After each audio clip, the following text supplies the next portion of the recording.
Hey, what's up guys? John here. It's pretty crazy. Los Angeles is now in the process of seizing a private property owner's property. It's a multifamily property and they're going after this landlord.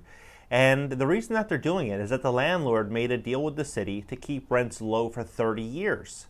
And now that 30-year time period is up and the landlord wants to be able to increase the rent to market value. And the city is saying, no, we're just going to take the property. Think about what this means. You think about what this represents to private property owners all over the country. Are we heading in a direction like this, or is it specifically just California?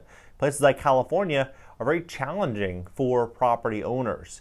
We really have to understand what it is that's happening in this world when we invest, simply because people assume that places like California may be the same as places like Arizona or Vegas or Florida or New Jersey. They're all different. Every single state has their own protocol. And because of this whole situation that's happened over the last 2 years, what we're seeing is these protocols becoming more extreme. Each state is getting a little bit more firm in their positioning. And so I believe all smart investors right now are forward thinking and they're seeing the trends and where we're headed as a society, seeing the writing on the wall. But look at what's going on in California.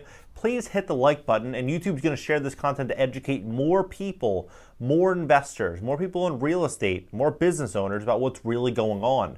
City of LA moves to buy expired affordable apartments in Chinatown. Los Angeles city leaders have offered to buy Chinatown apartment complex for $46 million and a move to spare some tenants the risk of losing their leases, with negotiations expected to play out against the backdrop of a threat of seizing the property through eminent domain.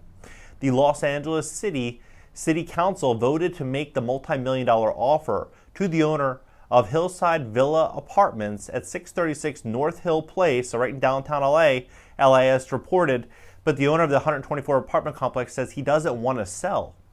The complex was built in the 1980s and affordable housing was capped rents to low-income households. Now the 30-year agreement to keep rents low has expired, and tenants in the building say their rents have been hiked as much as 300%.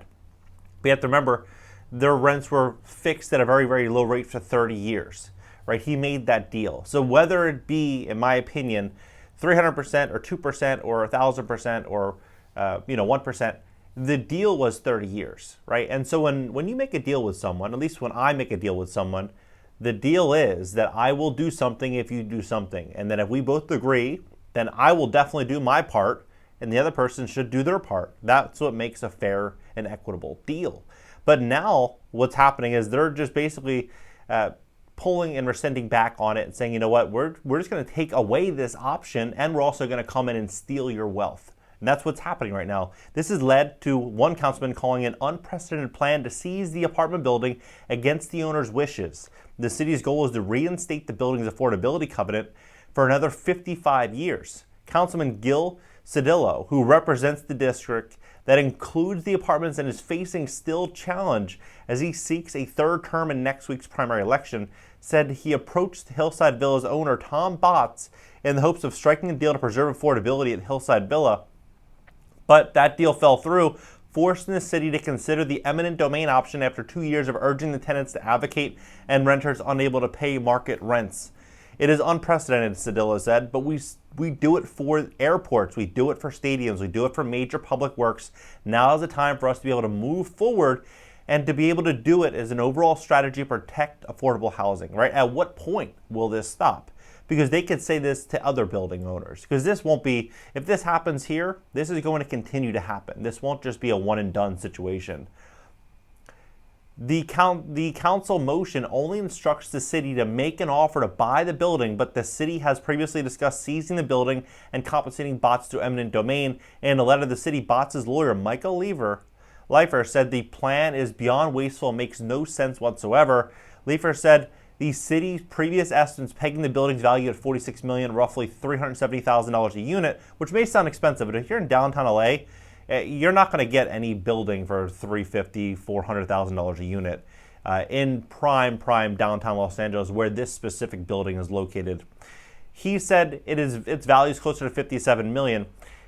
He also said there were a maximum of 37 households at risk of being displaced because of rent increases the others received Section 8 vouchers or rental assistance when the city factors in additional costs such as expenses in relocating the tenants during costly renovation work seizing the building could set the city back more than $90 million. Well, the taxpayers back more than $90 million.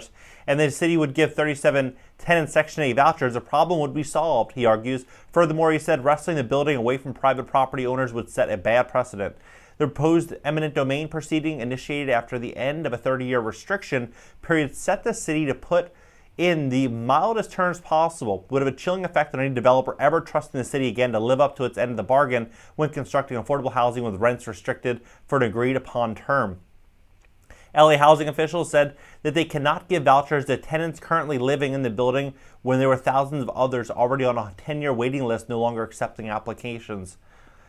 When many tenants in the buildings are now engaged in a rent strike, refusing to pay higher rents. There's over 700,000 tenants right now not paying rent in Los Angeles County. You have so many people not paying rent right now, and the eviction moratorium is until June of 2023. So what's essentially happening is that they are telling these tenants not to pay rent in a way to put the landlords, hand to the frying pan, so to speak, to try to get him at any means necessary, to really push him into a financial hardship to do what they want. Even though they just did the 30-year transaction, they did the 30-year deal. It's pretty crazy how this whole situation is escalating.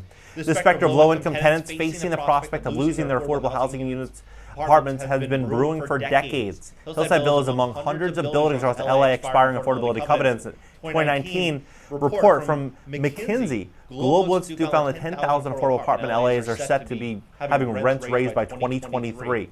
And notice the state of California is sitting on $100 billion in excess capital after everything that's been happening. And what are they going to do with that money? If they can get away with this one building and they have 10,000 affordable apartments that are set to have rents raised in 2023, what do you think they're going to do? They're going to start moving from one building to the next, to the next, to the next. It's just going to get more extreme. Patrick Hennessy, another attorney for Bots who delivered the public comment, was shouted down by tenants chanting shame and liar as he voiced his client's opposition to the vote. There are covenants expiring throughout the city, Hennessy told the council. You can't take all of them. What do you think about this? What do you think about the direction of Los Angeles, the direction that even places like New York and other locations are taking? I believe they're going to start really pushing things to a pretty scary place in the next 5 years in Los Angeles and California. I think it's going to be very challenging for a lot of landlords, and I think that smart entrepreneurs, smart business owners, as I've mentioned, are very forward-thinking, and they're paying attention to the direction in which business is being done.